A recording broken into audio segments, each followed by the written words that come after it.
Record. Hello and welcome to another inaugural episode of Leading While Human. This is Sean Gaillard with my co-host and thought partner and friend, Dr. Sonia Matthew, and we are very thrilled to continue this inaugural season with an old bandmate, an old friend, and everyday inspiration. And I'm just so excited that she agreed to be here with us, Sonia. So I'm going to toss it over to you, and you are welcome to highlight and spotlight the great Lauren Kaufman. The great Lauren Kaufman. Good day, everyone. It is such a delight to be here. This is our third installment of our podcast series about leading while human. And I am just so delighted and honored, Lauren, as Sean indicated, to have you here with us to talk about this topic that is so dear and near to our hearts. So without further ado, I'm going to go ahead and I'm going to be reading. There's so much here to say, but I don't want to miss anything. Lauren Kaufman is a passionate educator, leadership thinker, and the author of this incredible book, one of our favorites, The Leader Inside, Stories of Mentorship to Inspire the Leader Within. This book has had a tremendous impact on my life. I know for you as well, Sean. She currently serves as a district leader in Long Island, New York, bringing more than 2 decades of experience in education to her work. Over the course of her career, Lauren has served as an assistant principal, elementary and middle school literacy specialist, instructional coach, mentor coordinator, and classroom teacher, all roles through which she has empowered teachers and helped learners thrive. Lauren's professional mission centers on empowering teachers to lead and cultivate lifelong literacy practices for all learners. She has led teams in designing comprehensive literacy programs, facilitated job-embedded professional learning, supported educators and new teachers in navigating school culture and instructional growth. Her belief in leading through a coaching mindset where leaders create space for others to excel shapes everything she writes, teaches, and speaks about. And I just want to say that belief of being a coach, Lauren, it truly does. It comes out in all of your work, your blogs that you write consistently. Of course, the book, it's who you are. And I just appreciate that. I know we appreciate that so much. In The Leader Inside, Lauren invites readers to reflect on their own leadership journeys and recognize the profound influence of mentorship. The book blends meaningful stories, practical strategies, and insights designed to help leaders at any stage unlock their potential and lead with purpose and authenticity. Beyond her book, Lauren is a prolific blogger and contributor to educational conversations through outlets including Edutopia, Education Week, Teach Better Teen, Future Ready Schools, Defined, and anthology collections such as Because of a Teacher and Evolving with Gratitude. She speaks nationally at conferences and continues to inspire educators and leaders to connect, reflect, and lead with heart. Oh my goodness. That is tremendous. So much there, Lauren. And it was so important for me to read every part of your bio because there's just so much. And to think about the theme of this podcast series, leading while human. It can be so challenging, as many of you may know or may not know. I'm an assistant principal, and people matter to me, as I know people matter to you. And with you doing so much, I want to give you this first question for our viewers. Why is human-centered leading while human? Why does that matter so much, especially now? Well, first, I just want to thank you for that beautiful introduction and for having me be in this space with you and your audience. I am so excited for this topic because I think it's essential. It's what we need right now in education. And I'm going to go right into answering your first question. This is very much needed right now because we're people first. We're human beings. We all are shaped by our experiences that we've had from when we were children, right, into adulthood, on the trajectories of our lives, our careers, the people we encounter along the way. Every interaction, every path that we've walked has shaped who we are and who we are continuously striving to be. So, on that path that we walk, we are going to encounter many stories, many situations that become stories. We are encountering a lot of different people who come from different backgrounds, who have their own stories to share, who have lived lives worth sharing with others. And on that path too, we are also called to observe, to notice, and to listen to what we observe and to what we hear. I think as I've evolved as a person, a leader, a mom, um, everything I am, who is very much centered on my core values that were instilled in me by my own parents, who are educators, retired educators now. My grandfather, who was a law professor, who loved his students so much and just loved people. Um, my sister, who's an educator, and now a lot of friends. I think it's interesting how I've evolved along the way. I think years ago it used to be, oh, this is the way, right? This is my way. Mhm. This must be right. But I think that where we are today in the world and in education, we are called to understand, to listen, to learn, to observe, like I said before. And through that, we are able to continue to evolve in our spaces, continue to have more patience, persistence, tolerance, understanding for others. I think we work with so many people and we encounter so many people, um, even in our own school communities. And we're here for one purpose. We're here for kids. That's why we're called to education, because we're here to shape the future leaders of tomorrow and to be a sounding board, to provide a foundation for our kids so that they can go on to be those tolerant human beings Mhm. in a bigger world that is constantly evolving and changing. So I hope I answered your question. It starts with people for me.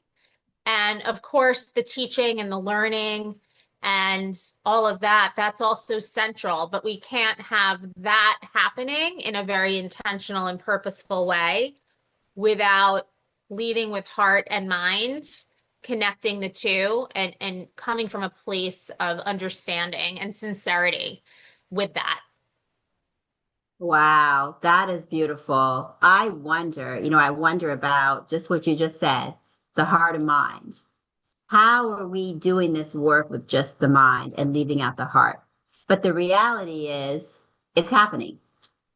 It's happening. That's why we have this podcast because people don't seem to matter. Beautiful. Thank you so much, Lauren. I'm going to toss it over to you, Sean. I have so much to say. So much.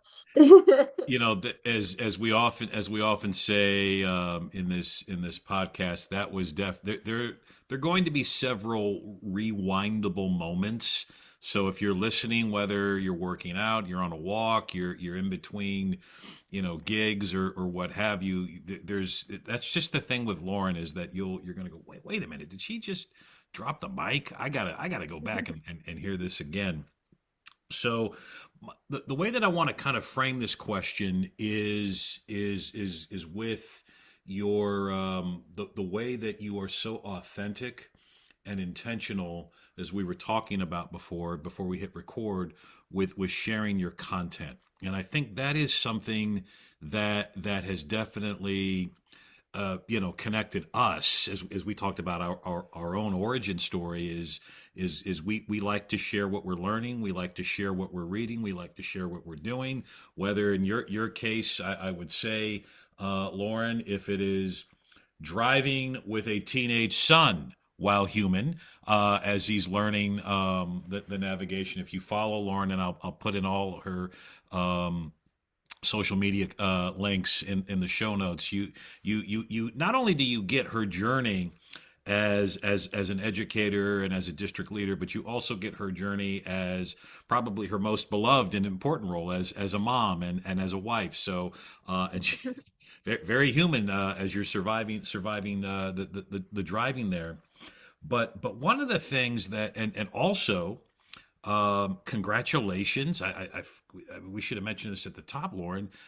One of your posts or one of your blogs didn't Johns Hopkins picked it up or highlighted it in some way. Is that right? Yeah, it's kind of funny because with my content, I like to look at my stats on the blog. I don't go by reposts or likes on social media. That's not how I can track what's resonating with people. It's really through my stats, and I'm able to see what servers click on certain content. And I Mhm. noticed that there were several recently, not just recently, I think over the last couple of years, it's happened where universities have picked up my writing. And so I might do a quick Google search, Lauren Kaufman and Johns Hopkins University, and I was Mhm. like, oh my gosh, they have on their website one of my pieces around mentorship, and I am completely honored. It's a little bit of an older piece, but still Mhm. very much resonating. I actually share that piece in my book, The Leader Inside, because as you know, that book came together because of all of my blog posts. I That's right. basically threaded all of my blog posts together that told a story, and a lot of the work that gets shared is through the writing about coaching and mentorship. That's the stuff that seems to resonate with people, which is a very human centered work naturally. So it kind of fits into what we're talking about today. But I appreciate that. I think that's really cool to see that someone along the way read that piece and decided to share it with someone else, and someone else shared it with someone else, and then it ends up in EDU in higher ed, which is kind of cool It's very and cool. unexpected. I was so happy to see that. As you know, I'm a huge champion of your work. So along those lines of sharing and connecting and sharing your learning and all of that, how else do you manifest human-centered leadership in your own daily practice in your current role? Yeah, so I think I'm learning every moment Mhm. of every day. And as you know, I'm a big observer of people, and I also have a very strong intuition. I have learned that on this journey that not everything deserves a response. Sometimes it just deserves a listening ear. And through my observations, I'm really able to notice common threads that are happening. Um, Even when somebody comes to me with a potential problem that they want to talk to me about, which I'm happy to do, it's peeling back that onion a little bit sometimes through questioning, which is at my roots, my coaching roots, Mhm. questioning to learn more, not being so quick to answer. but to really understand, where is this person coming from in their heart, in their mind? And most of the time, I have found that what they're initially approaching me about isn't necessarily the problem. It's really something much deeper. It's something else. And that is really most of the time. And I think the work we do as leaders is to step back for a moment to understand so that we can be a sounding board or a thought partner with people. And I think that is most of the work that I do. I believe that my purpose is to bring out the gifts in others so that they can pay it forward and bring out gifts in more people, like my fourth grade teacher did for me, and who I'm still very much connected with. I did write a blog post. It was the one to close out the year. It's called Close Out 2025. It was called 5 Lessons I'm Carrying Forward. Mm. And it was a way for me, rather than do the one word thing, which I used to do, but I found that I didn't really follow through with that. Like I would choose a word and then it really, because I'm evolving all the time, that wasn't the word I needed for that moment or that situation. So I think it still works for some people. For me, it wasn't working. But for me, it's all about reflection through our work. How do we evolve in our work and move forward? And sometimes moving forward means taking a step back. Sometimes we have to step back to move forward, which can feel frustrating to some people sometimes, right? Like, oh, I thought we were over here at point B, but we're really back at point A.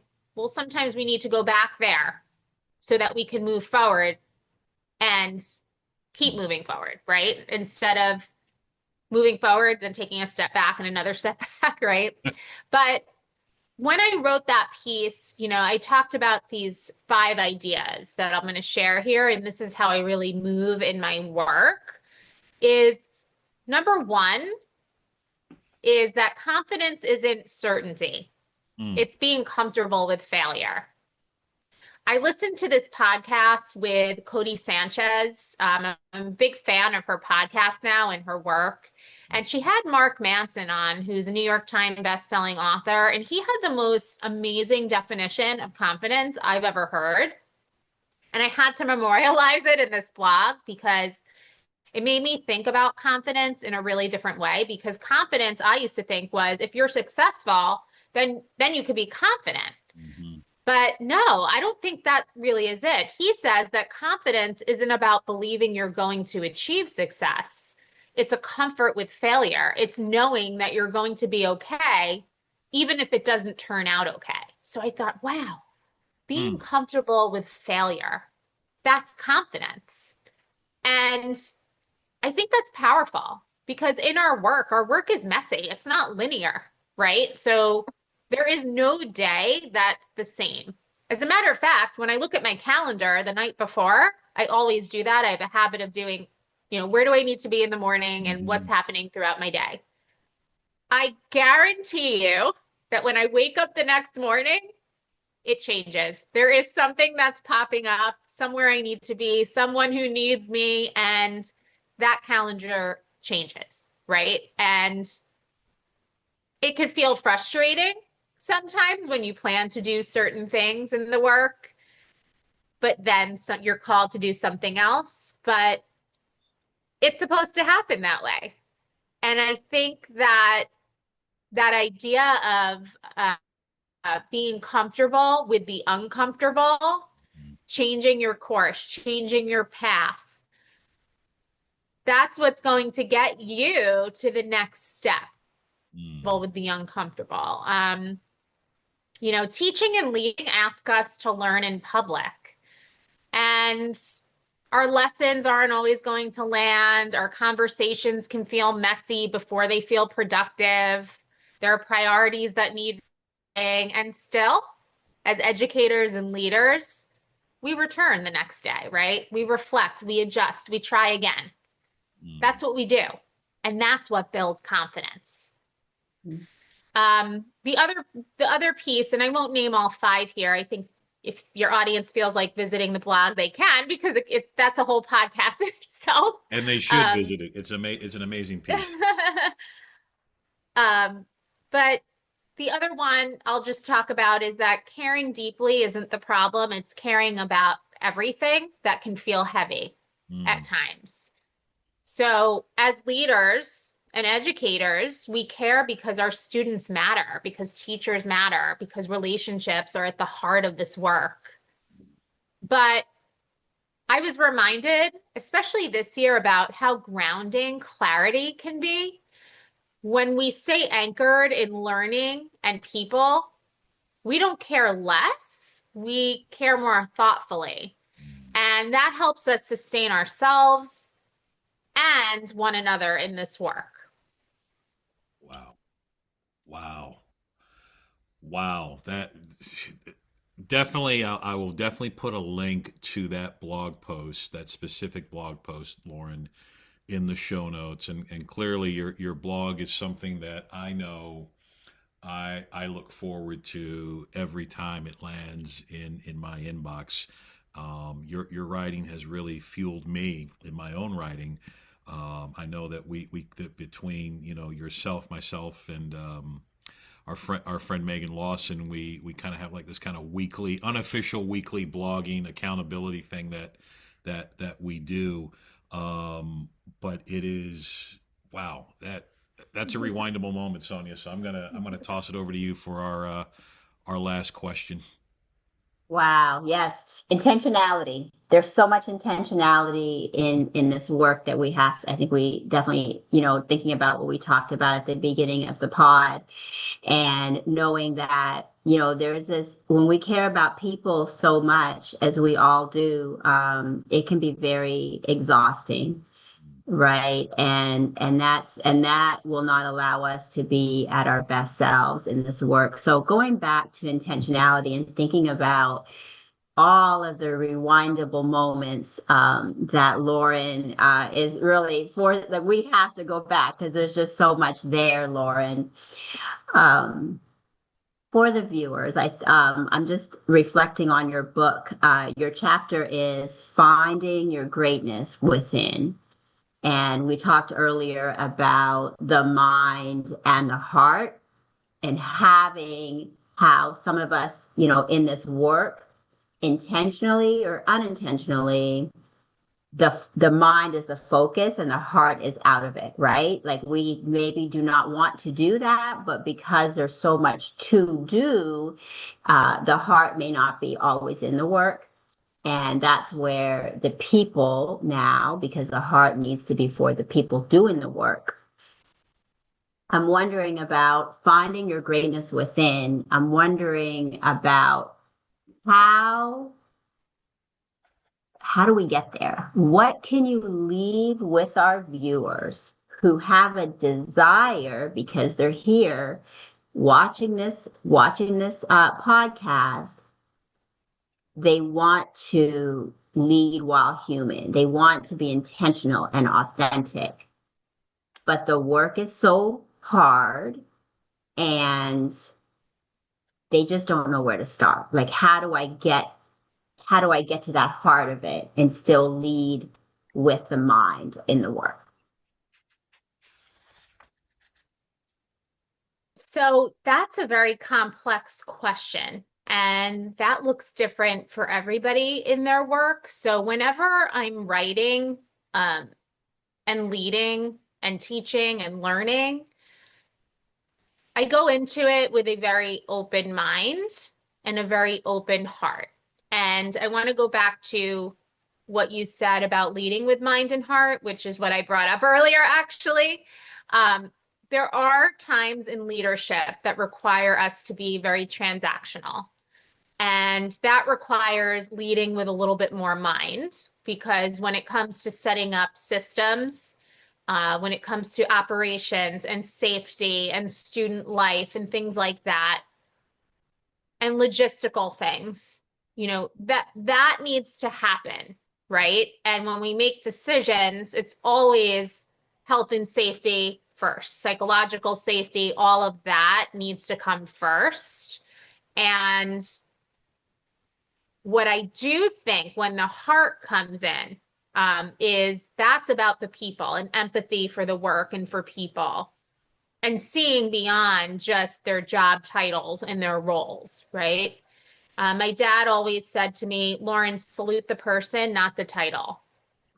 That's in my book. I share that in my book, that story. And I think that in this work, when we're looking to find greatness within, it's how can we as leaders approach this work where we elevate others, shine the light on others, allow them to see their gifts that they might not yet see in themselves is an important piece.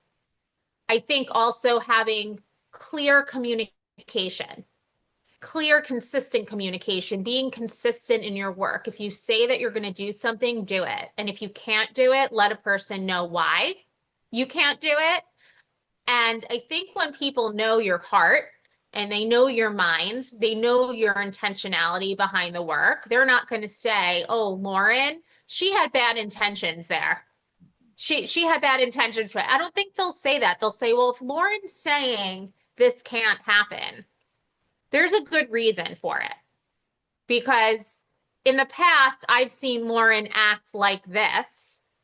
And if Lauren can't do this, there's a reason behind that, right? So I think as you're navigating this work, and you're trying to find greatness within, all of those things I just mentioned, right? Communication, consistency, making sound decisions with kids in mind, with psychological safety in mind. So that can open up the door for teaching and learning, which is why we're here. We're here to educate children. We're here to work alongside each other to bring out the best in others. And the best doesn't always come out in the work sometimes. You know, let's be honest about what happens is that I think we all have great intentions most of the time, and sometimes it always doesn't land that way, right? But our ability to be humble, to recognize where we went wrong in a situation, that's a part of it too. That's a huge part of what we do. We learn from it, we reflect, we come back to it, and we own it. There's nothing wrong with owning it when we make so many decisions every day, so many decisions. And sometimes I sit on decisions and I wait and I step back. And sometimes I have to make very quick decisions. We all do. And sometimes within those decisions, it wasn't the best decision. We're human though. We're human. But if we can own it and reflect on it and say, okay, I made this decision. Perhaps I should have made that decision. I thought that was the best at the time. It's not. It wasn't. I learned it wasn't, but we'll fix it. So in the book, I say, going back to greatness within, with all that said, I say your actions create a collection of stories that can positively impact others. The people who cross your path take a piece of you with them, and that is special. Your impact and influence can be infinite. So we have to know to find greatness within. Part of that path is knowing that we're not always going to see our impact right away. You know, we're not going to help others see their gifts right away, but maybe in time, you know, that will happen. I don't know. That feels like the truest definition of learning to me is knowing your impact and influence can be infinite. Absolutely. I love that. And thinking about those moments in time on the journey each and every day and just pausing, even for just a few minutes to realize this is a heart response, or this is a heart just a piece of a heart moment that's happening with this person right now, right? And realizing that, and as you said earlier, the quote you gave about being comfortable with failure, and just knowing that I'm okay with not getting it right, and maybe I was thinking with my heart this time and not my mind so much, but going back and reflecting. So powerful. So powerful. Well, thank you so much, Lauren. This was so much fun. And oh my goodness, so much information. I really hope that, we can just make an impact, Sean, through these voices, right? With everyone out there to really understand that there is so much value in people. Truly, truly, truly beautifully said, Sonia and Lauren. Again, I want to double down on the gratitude that Sonia just shared. Just very grateful for you and all that you do. What are the best platforms if people want to see the nervous mom driving with the student driver? If they want to, I know you're brewing up a blog pretty soon about like podcasts and things outside of education that fill your learning. I know you mentioned Cody Sanchez and Mark Manson. What are the best platforms for folks to follow you? So you can find me on LinkedIn. You can find me at LM Kaufman on Instagram and X.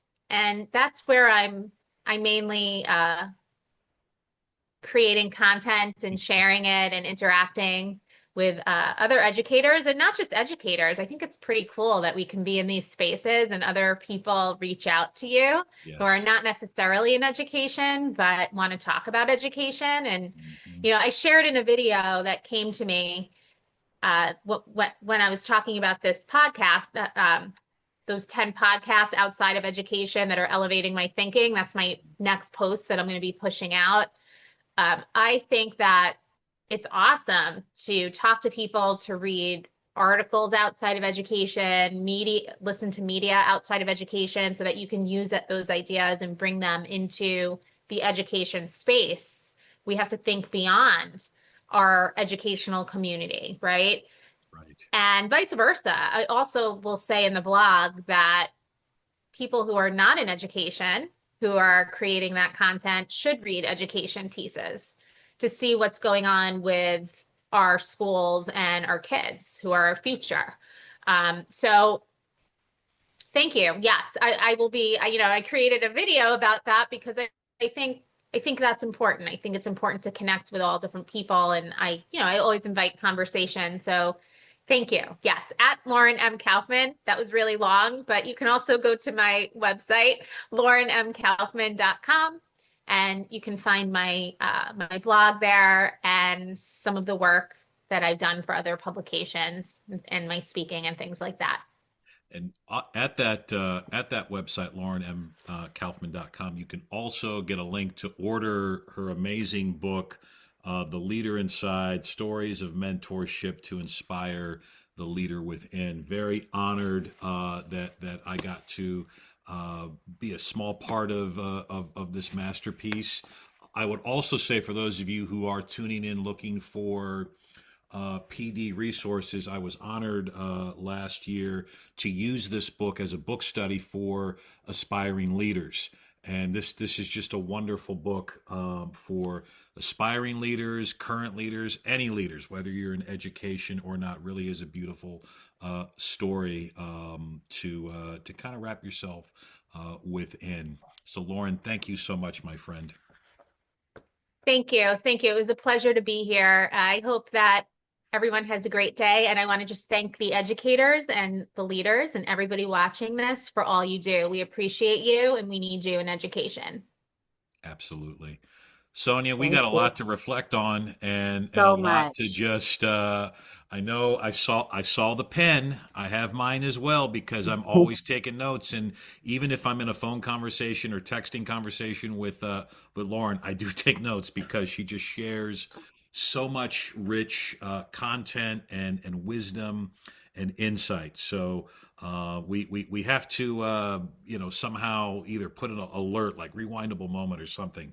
There's just so many for so many folks. So Sonia, it is always a pleasure to collaborate with you, my friend, and it is always a joy to be on this journey of leading while human.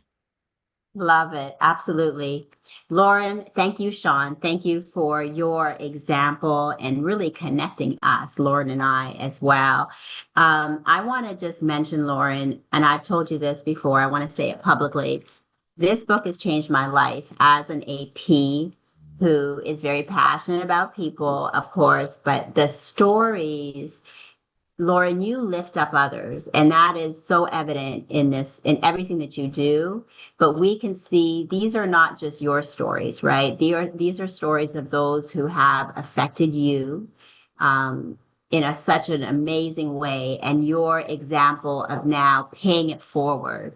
That is what this book is. So, and as you mentioned, we learn through those stories that we encounter, that we hear, and there's just no other way. It's like I just a call to action, really, to leaders out there, aspiring leaders.